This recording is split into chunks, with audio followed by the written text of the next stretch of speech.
नमस्कार मित्र आणि मैत्रिणींनो, तुमचं माझ्या यूट्यूब चॅनलमध्ये स्वागत आहे, ज्याचं नाव आहे रंजना मराठी कथा। आज आपण या व्हिडिओमध्ये रक्षाबंधन सण या सणाबद्दलची एक पौराणिक कथा जाणून घेणार आहोत। ही कथा यम आणि यमुना नदी या दोघा बहीण भावाची आहे। यम आणि यमुना ही भाऊ बहिणीची एक प्रसिद्ध जोडी आहेत। यम हा मृत्यूचे देवता आणि यमुना ही नदीची देवी आहे। हे सूर्यदेवाचे व संजना सूर्याची पत्नी यांचे अपत्य आहेत। यम आणि यमुना यांचे नाते खूप खास होते। पण यम हा त्यांच्या कामामध्ये इतका व्यस्त असायचा की त्यांना यमुना नदीच्या भेटीसाठी जाणे शक्य नव्हते।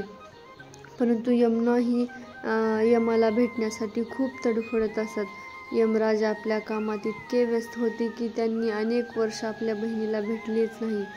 यमुना खूप दुःखी झाली आणि तिने आपल्या भावाला भेटण्याची इच्छा व्यक्त केली। यमुनेने गंगा नदीला तिच्या दुःखाबद्दल सांगितले। गंगेने यमाला यमुनेला भेटायला जाण्याचा सल्ला दिला। यम यमुनेला भेटायला गेला।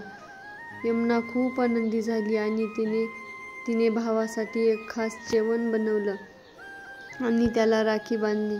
यमुनेने यमाला अमरत्वाचे वरदान मागितले, पण यम त्याला देऊ शकत नव्हता। त्यामुळे यमुनेने यमाला तिच्या घरी नियमितपणे भेटायला येण्याचे वचन मागितले। यम दरवर्षी यमुनेला भेटायला येतो आणि म्हणूनच भाऊ बहिणीच्या प्रेमाचे प्रतीक म्हणून रक्षाबंधन सण साजरा केला जातो।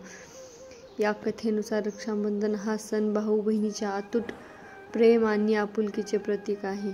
ही कथा भाऊ बहिणीच्या नात्यातील प्रेम, काळजी आणि समर्पणाचे महत्त्व दर्शवते।